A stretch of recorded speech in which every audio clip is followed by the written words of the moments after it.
Hi, I'm Meta Spencer. How many trees do you think there are in the world? And do you think we're increasing or decreasing them? And what difference does it make? It makes a lot of difference. I'm going to have a conversation today with a friend of mine in California, William Fletcher, who has co authored a book called Reaching Net Zero about the quest for controlling climate change.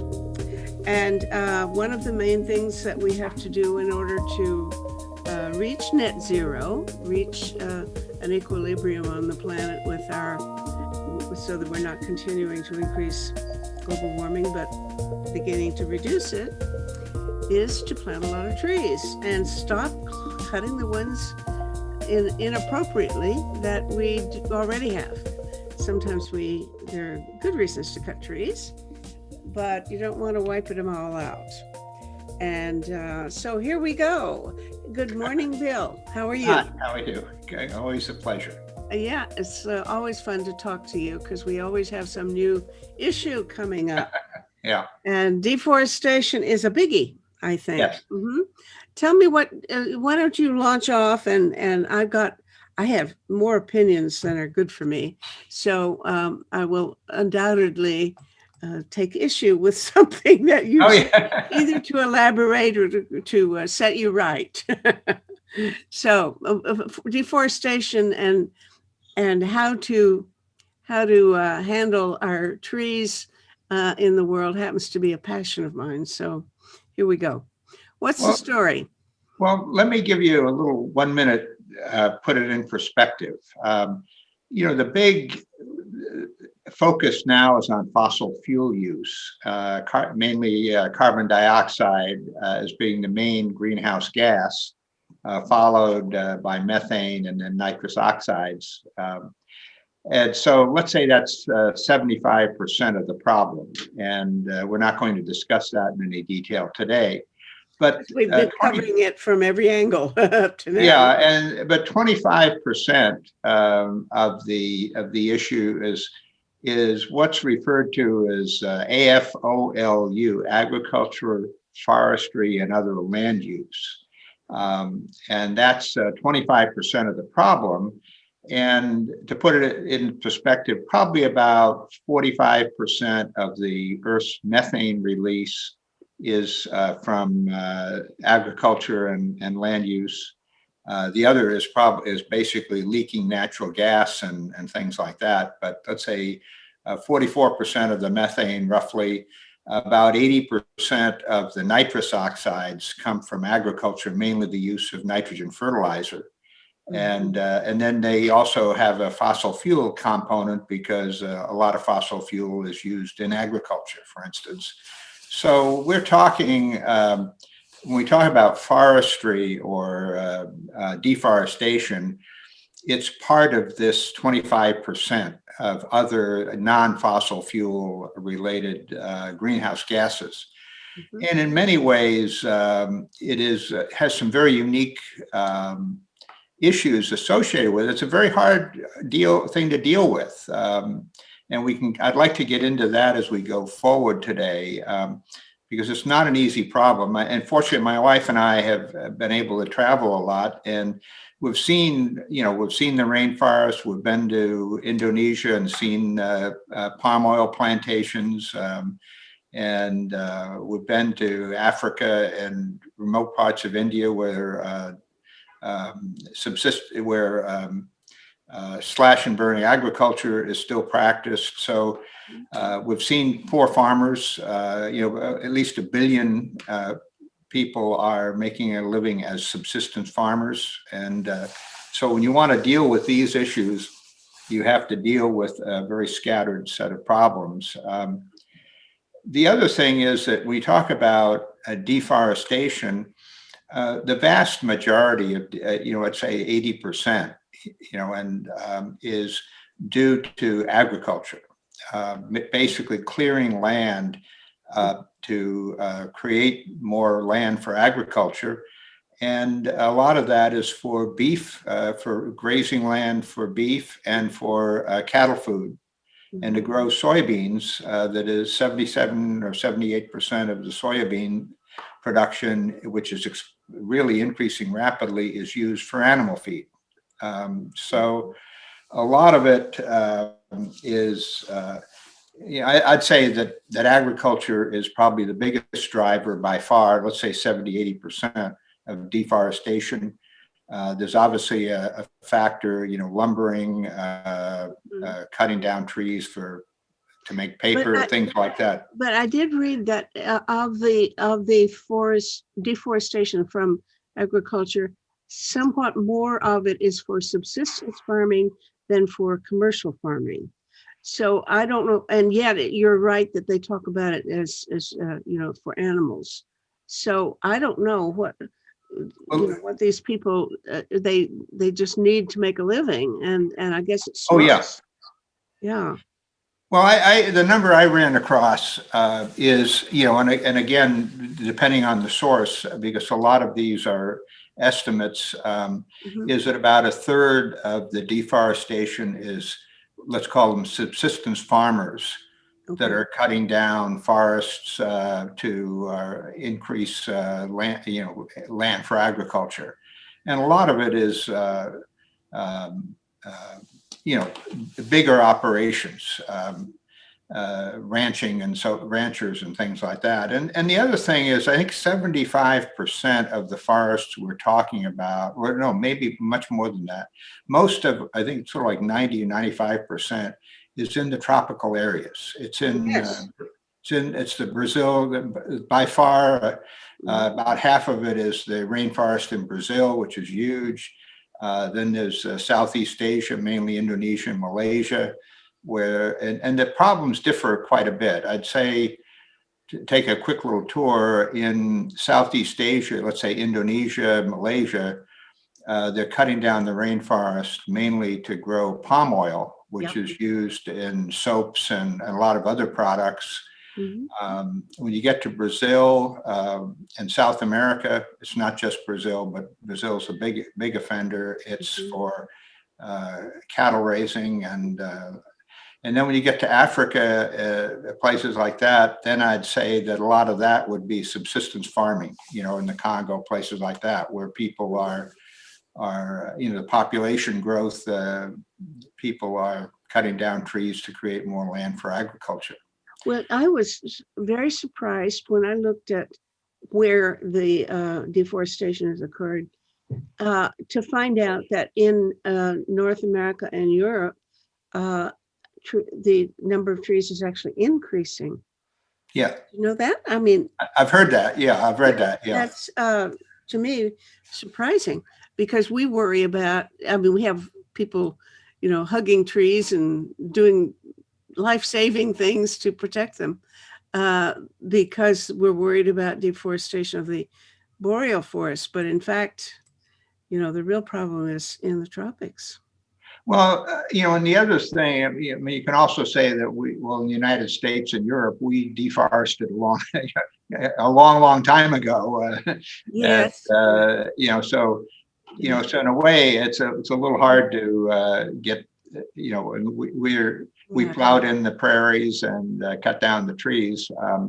But then we're not covering the boreal forests, which would be in places like Canada, Alaska, Siberia.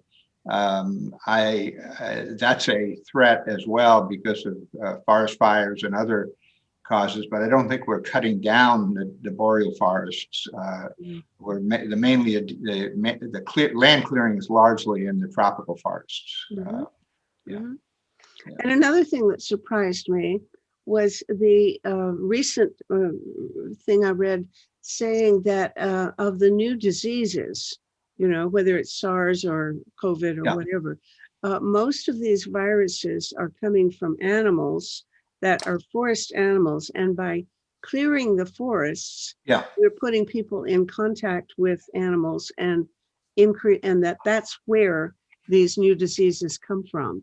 So that our own health is actually impaired by this practice of deforestation. Well, I think that's a good issue. And the other one that doesn't get a lot of attention is the destruction of species. I mean, you're basically destroying habitat. And that is, causing a lot of animal species, plants, insects, and mammals to have their population decimated, and they have Because it turns places to out live. that the tropical forests are the most dense concentration of biodiversity in the world. The great mass of species live in tropical areas. All of that recently has come to my attention and surprises me. Well, and Meta, one other issue, I mean, one or two other issues. I mean, I think you and I talked about tipping points and in a previous discussion, and that is a big issue because in Brazil, especially, the rainforest, as I understand it, generates a lot of its own rain. I mean, there's an evaporation cycle, and as we get closer and closer, if cutting down more and more of the rainforest, we interrupt that cycle. Mhm. And at some point, if we do reach, quote, the tipping point, we would find that there wouldn't be this moisture generation to sustain a rainforest, and there'd be a natural die-off, and it would convert the rainforest into a savanna, which would be grasslands with scattered trees, Mhm. and that would that could be a runaway situation. And Bill Gates was on TV recently. I think he said we have 20 to at most 30 years to avoid that. Mhm. So I think we should keep in mind that cutting down the rainforest does have a tipping point element to it. Well, but then now we have, I don't know whether you want to move on to this right No, away, no, go ahead. but to me, the political question then becomes the paramount one. If we have to do something to stop people like Bolsonaro in Brazil, who's the most egregious political offender that I know of, who is just completely, denied and reversed all Yeah. the policies that had been made that were beneficial. Uh, how are we going to do it? Well, there's national sovereignty. And I think what they want is compensation, but I don't know that he or anybody has proposed a particular, how much. I mean, you could hold his ransom if you really used it. If they use this right and said you're going to die unless we protect our rainforest, so give me some money, and they name their price and we ought to pay it. Well, you know, Well, I mean, that's a big issue this is a little diversion, but I think it's relevant. When you talk about fossil fuel use, it's mainly the big industrial countries. It's the China, the United States, the European Union, Japan, mhm, and we are the ones that have the money, the management skill, and the technology to deal with the problem. And so, in that sense, I mean, it's not an easy problem; it's a very difficult one. But the problem is caused by the people that have the incentive to solve it. I think when you get into a lot of deforestation, it is in Africa, Indonesia, Brazil, and you're asking people that don't have the same level of technology, and they're not getting paid to stop their practices. And so you have to say what we need to get the incentives right. right. And we could talk about that. That could be a long conversation. But if we had a carbon tax, well, maybe we should be paying people Mhm. to change their agricultural practices, to not cut down the rainforest, to plant more trees.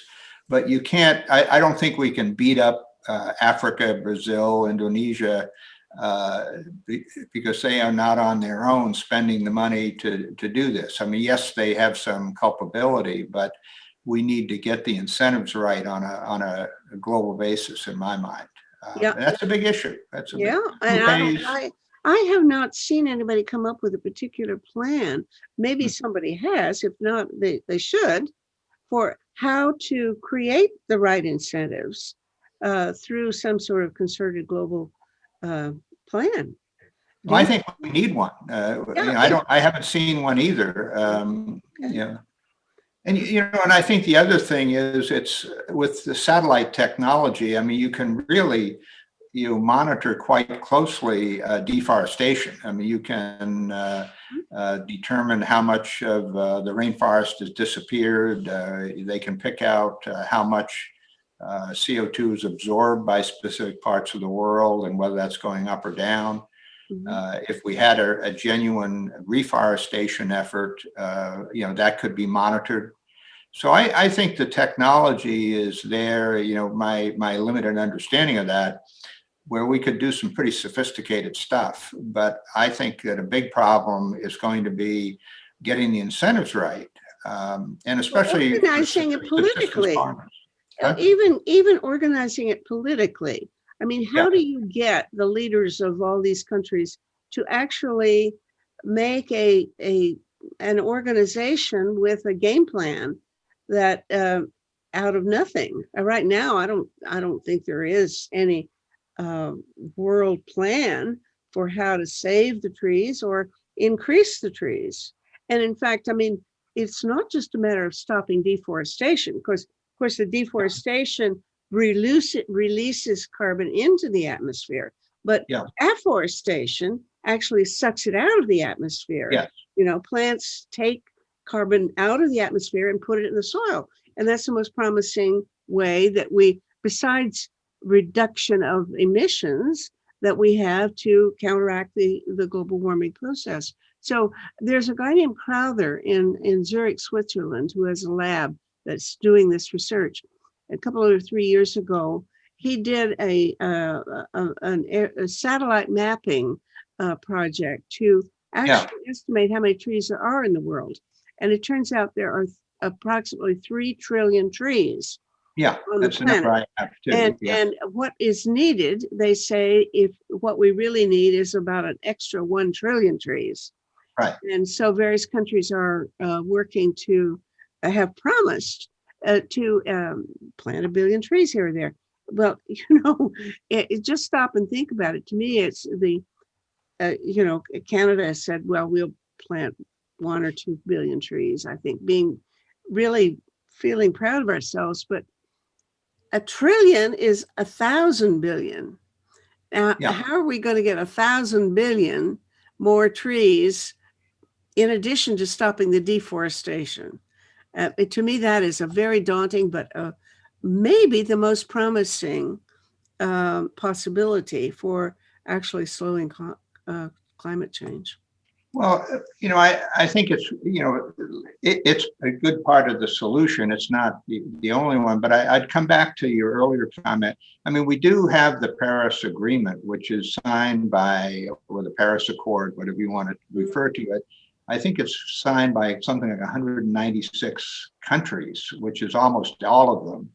So all of the countries in the world that have part of the problem are represented. And so I think that we certainly have an international forum where that issue can be discussed, and they're actually having their next meeting in Glasgow, I think in this September. So I think we have the start of an organization to address the problem. I think we need a program. Because I don't think deforestation is going to be solved by Brazil or Indonesia or the Congo or wherever else you're talking about on their own. They don't have an incentive.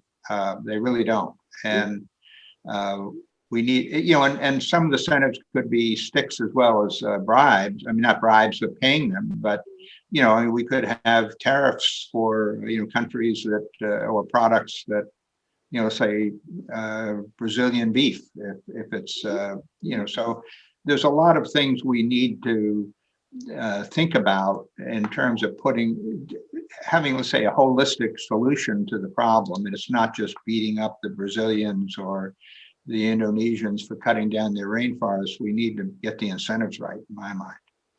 I think in land and in planting trees, I think I read the same study. We could plant 1 trillion trees, but planting trees takes land. And so, we'd have to buy the land or pay people to plant the trees, to maintain them. Trees don't grow on their own. They've got to be fertilized, watered, protected. So I think that would be a great program, but it again requires resources and it requires education and training. Okay, well, there are several things.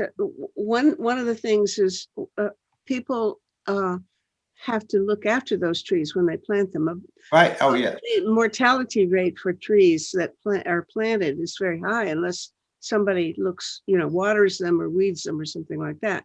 And the places where there is land available mostly is very far from cities. So getting tribes of people to go, how are you going to get them there? Fly them in on helicopters with trees and spades to plant them, and then how are you going to keep them watered and so on? I think that is a bit of a challenge. I got very interested a couple or 3 years ago in the notion of using drones to plant trees. Yeah, I've seen a video on that. Yeah, and I mean the technology is there if we want to do that. Yeah, I did an interview with the people in Britain who are doing it, and they take what they do is they put seeds in a plastic container with gelatin and nutrients and stuff inside it, and then they take they can put a whole mixture of different species in the same pot, and they take it up on a drone and map it out first where they go, and then they shoot them into the ground. Yeah, and it sounds wonderful, but it varies apparently a lot on where you do it, because not every place seems extremely successful. A lot of these trees don't take hold, but they've been doing them in like mangrove forests in the south, around Indonesia and places like that, Thailand and so on. Well, another issue, I mean, if you go to Africa, and I've been there a number of times, and India and places like that, I mean, a lot of the subsistence farmers and the village people use firewood as their main source of heating and cooking. And there's also a huge incentive to cut down trees and produce charcoal, which they take to the cities where charcoal is used for cooking. So, I mean, there's a lot of things like that we would need to think through and give, and these are not bad people. These are people trying to make a living in a very harsh environment. And so we need to figure out ways to, and I also think that employment, planting trees and maintaining trees, I mean, that would be a good source of employment if there was money to pay wages. So my feeling would be, I think you and I would agree, we need a global plan to do this and get the incentives right and eliminate some of the abuses that would lead to deforestation. It's not just beating people up on it. Well, let's think more about urban forests, because there are lots of places where we could put trees instead of lawns. My big bugaboo is the lawn business, because that is environmentally just terrible. It does terrible things, and we should never have lawns. But I think I did 2 talk shows with some people in India about something they call the Miyawaki Forests. And these are can be very tiny urban forests that people can plant in their own backyard. But the remarkable thing is they're very, very dense. And the beauty is that, of course, you can do them in places where people already exist who are interested and able to do the planting and the nurturing of forests. What they do is they put them together very, very closely, even though some of those trees are going to die. They let them, they plan for them to sort of decide which ones will survive and so on. And then they are extremely thick, dense forests. The first 2 or 3 years, you have to water them and weed them. But then after that, they become very dense. And you can put them in, parking places, even a small space like that. So I think people, we could increase the number of trees just because if we use the little bit of space that we have in urban areas which freshens our air and is much healthier to have plants and trees, greenery around us in the cities. I Well, I think mean, that's part very of the promising. beautification, yeah. Yeah, But I mean, Meta, one thing I don't know if we haven't covered is why forests are important. And I maybe just take a half a minute on that. yeah, I mean, absolutely. basically, when we talk about um, CO2 production, when the CO2 goes into the atmosphere, about 30% of it is absorbed by plants on Earth. And the rainforests are a big source of what I'd call a carbon sink. They absorb a lot of the CO2 we put into the atmosphere. And as we cut down our forests, we absorb less CO2 from the atmosphere, and that's the main effect we're trying to counter. And if we planted, like you say, a trillion new trees, expand our forest by 25% roughly, that would go a long way to absorbing a lot of CO2 naturally. And I think that would be a very commendable effort. Hmm. Hmm. So And it goes into the soil and it can stay there. You know, can you can put a lot of soil of carbon in the soil and yes, it'll be retained there, as long as you don't, cut down the tree and burn it or use it for something that so that it rots and goes back into the atmosphere. Um, it's a great source of retaining and absorbing carbon. it would be, yes. Yeah. Hmm. And we talk about, mechanical means to remove carbon from the CO2 from the atmosphere, and, Canadian companies leading part of the leading effort in that area. Hmm. But I mean, this is a natural way to do the same thing. Hmm. Yeah, Exactly. Now yeah, you mentioned these palm things. I think that is part of a more general problem, which is monoculture. When yeah, big companies go into the logging industry and they cut down trees and then they put them back, but in rows and all the same yeah. kind of tree. And that's absolutely pathological because you can get all kinds of tree diseases and things like that. It's not really healthy.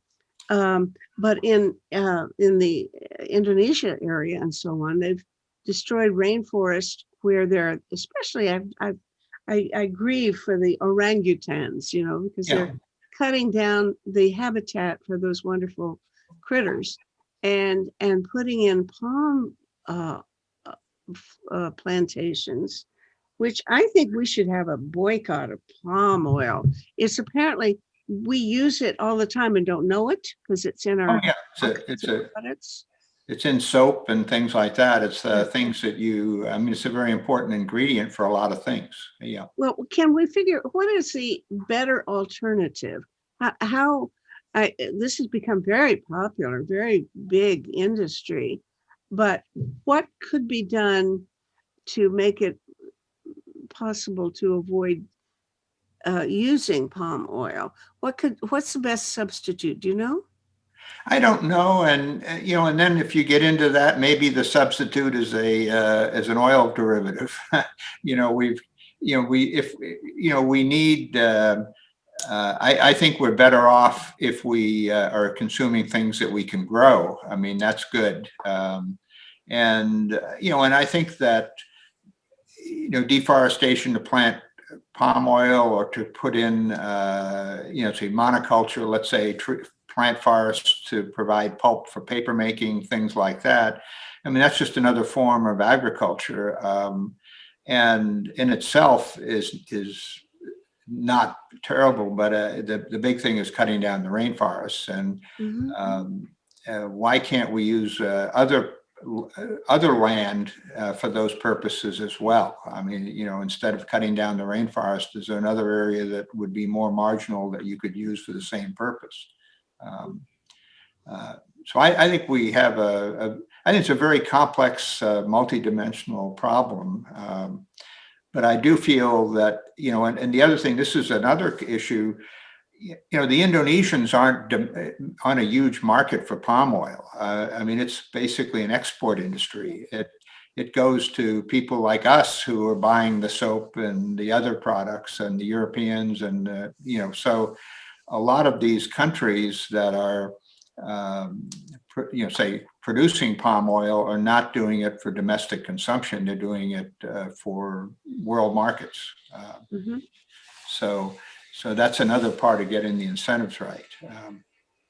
Now, apparently, cutting trees is not always harmful, because if you take the trees at the right time, when they have absorbed the most and are retaining the maximum amount of carbon, and then you cut them down and you use them for purposes that do not uh, degrade them or burn them or send them back into Yeah, the atmosphere. If you use the wood, then you're, as long as this wood is being used for furniture or houses or anything yeah, else, it's containing and retaining that carbon. So there,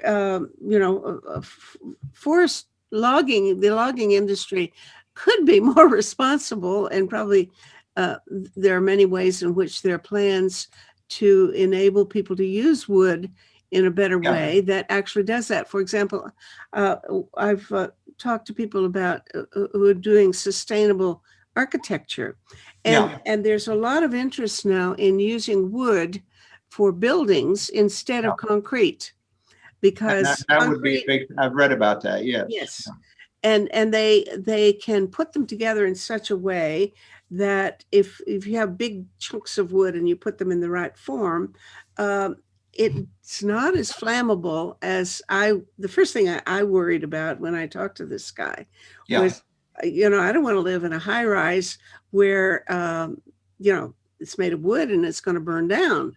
yeah. But apparently, it isn't necessarily more flammable than anything else. The outside can char, and the internal part of the timber can retain its strength. So apparently it's not a fire hazard as I had assumed. I read about that, and that these would be, a lot of this would be engineered products where you, let's say, uh, slice up the wood and make laminated beams that would be as strong as, Uh-huh. rival steel in their strength, Mhm. and then also using laminated beams like that, they are slow to burn, and they don't, like steel, when you heat steel up, it weakens and then collapses. That's what happened in the World Trade Center. Mhm. The flames of the aircraft weakened the steel, which collapsed, and then the top stories fell on the lower stories, and the whole building pancaked. So I Mhm. think there's a lot of good there, and wood would be an excellent replacement for a lot of concrete. Mhm. But one thing I would want to mention too, in California, the deforestation, we're losing a lot of our forests Yes. because of disease, as the climate changes, and also we didn't manage our forests very well. We've suppressed forest fires for over 100 years, and then the density of the forest goes way up. You get too many trees, and that leads to disease and other problems. And then as the climate dries, then some of the forests have to die off. And the other thing is we built this bullet train, which is now a fiasco at this point. But this was supposed to be carbon neutral even during construction, because all of the steel and cement and fuel that was going to be used to produce to build it were going to be offset by planting millions and millions of trees. And this is California, very moderate, but we didn't plant any trees. I mean, it's, so a lot of this is, if we have trouble doing that, think of how difficult it would be for Indonesia or Brazil or the Congo. Listen, you got to tell me about that, because I'm not familiar with that bullet train thing. Where did they build it, or have they given up, or what? Well, I mean, it was started in 2008, 12 years ago, and it was supposed to go from San Diego to San Francisco through Los Angeles, Mhm. about 550 miles. and they didn't have all of the funds set up, and they now are trying to build a small section of it in the Central Valley, which is basically where there's no traffic.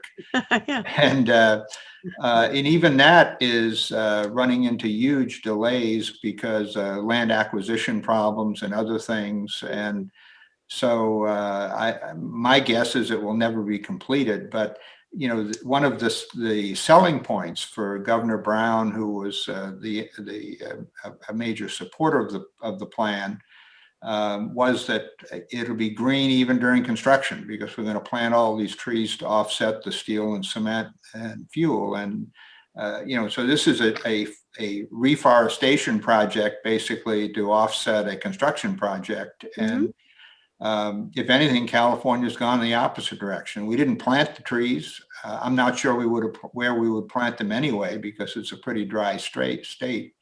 And if anything, through forest fires and natural die-off because of disease, we're losing our tree cover. Well, that's what I wondered about when you talked about the deforestation in California. I mean, every summer we're hearing horror stories about the loss of forests. I don't know how much of, but we also hear horror stories about the loss of towns and buildings and stuff. How much of this is forest burning, and how much of it is other stuff burning, buildings and grassland and stuff? Well, is the total amount of forest in California diminishing? Well, I mean, I don't know. My guess is, well, the forests in California, and again, this is getting out of my area, I'd say they're unhealthy. Because of fire suppression, we've now gotten to the point where the forests are overgrown. And in the past, if you had a fire go through the forests, it would burn off the small trees and the underbrush, but it would not destroy the big trees, so to speak. Well, and now our fires are more intense. What? Does it destroy the big trees now? It does, yeah. Oh. Yeah, so I think that by suppressing the fires. And the other thing is, forests are they grow, and there is some argument, and again, I'm not the expert, but to manage the forests, I mean, a certain amount of cutting to consume some of the wood in the forest so that you don't get too high a density, you don't have a lot of dead wood in the forest, things like that. I think we could do a lot to manage the forests we have. As well. Who's responsible for that? Is that a federal, you're talking about national parks largely, or not? Or national forests. And it's a matter of, some is owned by the federal government, some's owned by the state. Okay, so the federal government, who's to blame? I mean, I don't like the notion of just pointing fingers at people, but where's the source of the problem? Why? If it's the federal government, why aren't they doing a good job of managing the forest, Well, I mean, I think there's a lot of pressure. I mean, like a lot of environmentalists will say you can't cut down any trees, you can't disturb anything, but that may not be the right solution. I mean, thinning the forests to keep them healthy, for instance, and maybe taking marginal land and planting new trees, things like that. I think an unmanaged forest is not necessarily the best solution. And in California, we're finding that, well, we were not allowing our forests to burn. And so now we have bigger and more destructive fires than we would have if we had not been so rigorous in suppressing fires in the first place.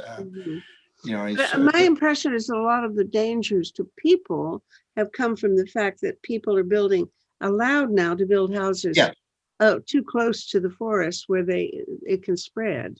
And that's true.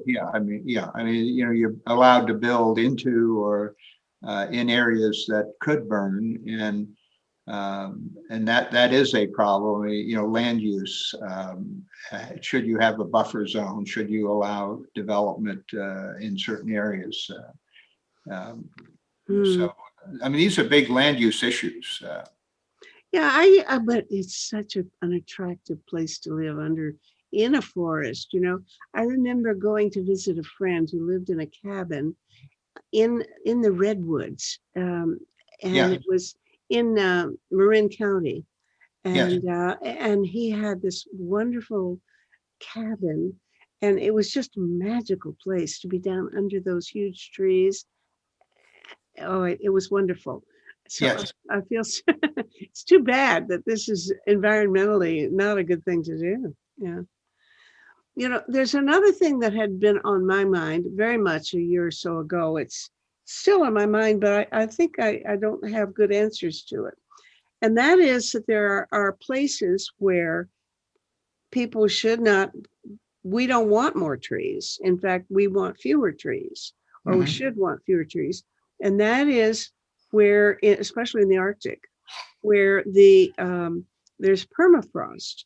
And apparently, trees, I mean, one of the things that this guy Crowther came up with was a prediction that where the trees are going to expand, the forests are going to expand in the world. And he said there's room for forests to expand. But one of the places was going to be in the Arctic. Well, indeed, the Arctic does include large areas where forests are naturally growing that wouldn't have been there before. Yeah. It's Mhm. expanding into the Arctic, not only trees, but shrubs and, these little mosses and other things, but mostly it's the growth of trees in places where they don't belong. And the reason we want to say they don't belong there is because they melt the permafrost. The Mhm. and now, but the problem is, I was in touch with some people doing research on this. How much danger is there in having trees in the Arctic? And they say it depends on the kind of tree. I think the Yeah. black spruce does one thing, and the birch trees, I don't know. But they're some trees are apparently worse than others, Yeah. and some may be even good for the maintaining the permafrost. But there are some people in Siberia, a father and son named Zimov, who have this big, what they call Pleistocene Park, because their concern is, by the way, Siberia has stupendous amounts of carbon in the soil. I don't know why, but it has, if you look at the map of where the carbon in the soil is located, something like half of the world's concentration of carbon is in places in Siberia or around that area.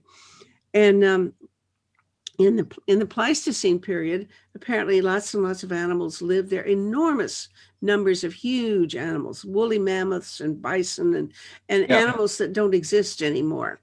Yeah. And they would die, and you can find bones everywhere you look of these big animals. And apparently, what they did was of course, it's in the wintertime, it's dark, and they have to go around scratching up the snow to get at the grass that's underneath to eat Mhm. throughout the winter. And this exposes the soil to the atmosphere and removes the blanket of snow that keeps it moderate in temperature. So it keeps the soil colder. And in the olden days, they had millions of these huge animals, and therefore the soil was very, very cold and the frozen. And now there are no such animals, and the trees are encroaching, and the trees are warming it up, and so when they warm it up, the decayed vegetation Mhm. in the soil begins to melt, and bacteria start to work, and they produce methane Yeah. and Mhm. and I've uh, read about other that. Yeah. other Mhm. CO2s, Yeah.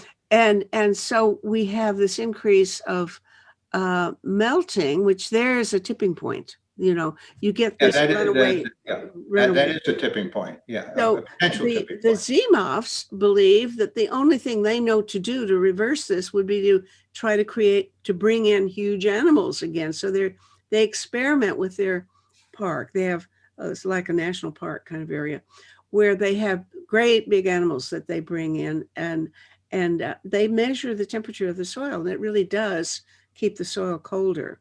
But their Yeah. fear is that the melting permafrost is melting so quickly that it's going to become a runaway situation, a trigger, tipping point kind of situation. Well, So, that is an issue. I mean, but I, I think with these kind of solutions, you've got to do, let's say, some back of the envelope calculations and say, how big a factor would it be? Is it commendable but too small to make a difference? But I mean, I think the fundamental issue is the Arctic is heating up at twice the rate of the rest of the world, and that's due to the loss of sea ice and other things, reducing the reflectivity of the Arctic, and that is definitely going to release more methane, and that could be that is certainly a potential tipping point.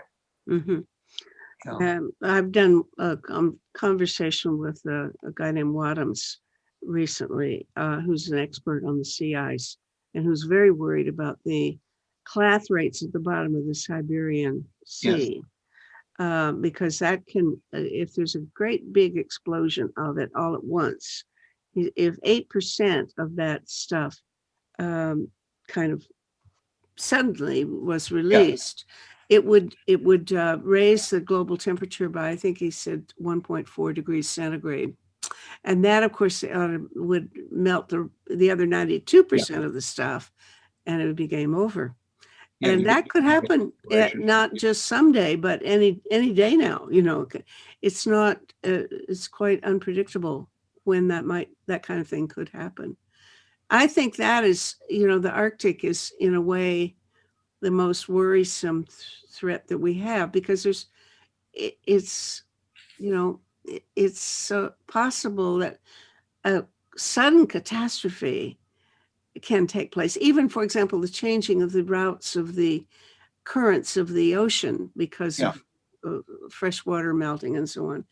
All of that can happen in just a decade or so, and too quickly for us to make any changes. Well, We're talking about trees, and planting trees takes a while. We can do it, but it takes decades.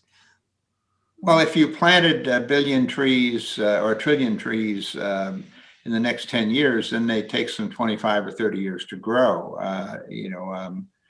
But I think the other thing on the Arctic, I mean, it's a faraway place. A lot can be happening there that the average person has no idea of. I mean, they may see it on the evening news, but it's hard to get excited about it because it has no impact on your life today.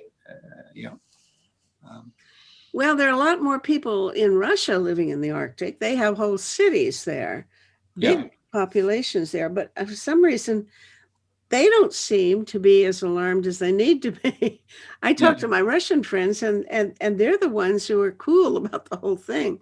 And in fact, there was a recent article in, I think, the New York Times talking about how beneficial global warming might be for Russia, because it was going to make all of this land fertile for agriculture now. Yeah. Well, sure. It's going to make it fertile by melting the permafrost, guy. Think about what that's going to do to us. Yeah. What's the matter with these people? Don't you? Sorry. Billy, you come on this show and I just take over. I'm sorry. No, but I mean, I think this whole thing of deforestation and so forth is, I mean, I think Craig and I, being engineers, we think of it what I'd call a systems approach. I mean, you can't just put your finger on one little thing to fix. You really have to understand the whole dynamics of the thing, and then get the incentives right. And realize that we all have to be involved in the solution, because something like palm oil, I mean, Indonesians aren't consuming the palm oil, we are, and they're the ones that are growing it because they're trying to make a living, and they don't have many ways to do that. And growing palm oil for them is a big opportunity. So I think we need to understand the economics. We need to take a total systems approach and realize that we're part of the solution. I just one little vignette. My wife and I visited Costa Rica quite a while ago and went to the cloud forest. We were looking for birds. And as we went there were just huge areas that were cut down. And we asked, they were cut down for cattle raising. And then we said, well, what's the incentive? Well, they're raising beef for Burger King and McDonald's. So here we are, deforesting the Costa Rica to create land to grow beef to put into hamburgers in the United States. Well, so these are the kind of things we have to deal with. Yeah. Partly it's a technological problem because the solutions have to be technological.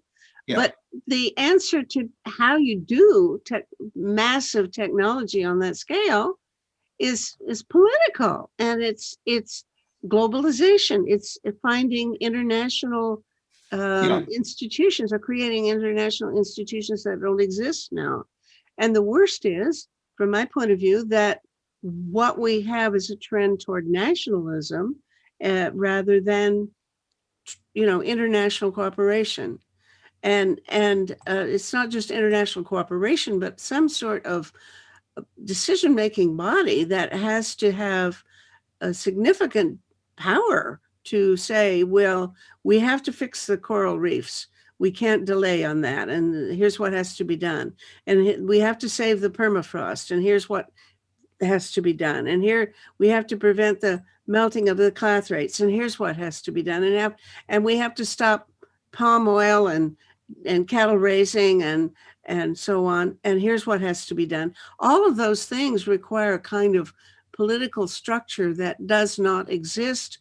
And if anything, I can't see it coming into existence soon. Well, Matt, I'd have to disagree with that. I mean, I think the Paris Agreement is the institution. It's got 196 countries that have signed it. The U.S. is rejoining it, which is a big deal in my mind. So I think we've got the organization, and I don't think anybody, the one thing about the Paris Agreement is there's no enforcement mechanism. You can't force people. And I think that I'm not in favor of, quote, forcing Brazil to do something. I mean, we need to, if we're not willing to pay people to plant trees and maintain forests, if we're not willing to compensate poor farmers or to change their ways, we can't expect them to do it on their own. And so I think we have a mechanism in the Paris Agreement, and I think that needs to be strengthened. I think the U.S., Europe, China need to take a leadership role. And I think the other thing I keep thinking, people say, oh, China's such a bad actor, but the U.S. is on a per capita basis the biggest offender in the world, with few exceptions.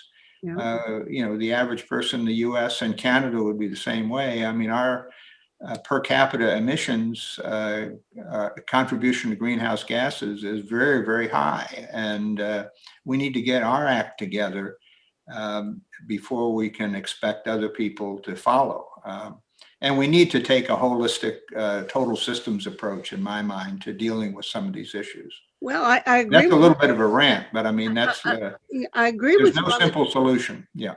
Well, that's the problem. Yeah, there's no simple solution, but there are solutions that could be developed. But again, I don't see the kind of mechanism available to create even the incentives that you're talking about. I don't even know anybody who's working on that. I think there's a lot of NGOs that are working on this issue and things, but it's got to get up to the point where heads of state and the Paris Agreement deals with it. But the other thing, here's California that can't manage its own forests. We can't even plant the trees we said we're going to plant to offset construction of the bullet train. If we can't do it, why should we expect Indonesia or Brazil or the Congo or places like that to do it either? We've got to get our act together and be an example to the world. And we need to make some sacrifices. Well, I'm all for that. Yeah. But is it enough? I don't Well, know. it's no. If we want to get to net zero by 2050, which everybody says is necessary to stay under 2 degrees centigrade, we've got to get moving globally. And I think that the US and Europe and China and the big countries that are main fossil fuel users need to get their act together and show some leadership. And then we have the Paris Agreement. We need to strengthen that. We've got a meeting coming up in September. I think, the topics we're talking about, I hope is on the agenda. Well, let's hope. And Yeah. if you have access to John Kerry's ear, you can whisper in it with some of the suggestions we've had today. All right. I think John Kerry probably knows all about this. I mean, he's been involved. I mean, his new position is a very important one, and I wish him all the success in dealing with this very complicated problem. That's true. Yeah. Well, it's been fun as usual. And Yes. sorry I argue with you so much. No, But no. I think that was why we're here. I mean, it's not an argument; it's a dialogue. it is. Okay. Have a great day. I'll see you. I will. Same to you. Yeah. Bye. Thanks a lot. Bye now.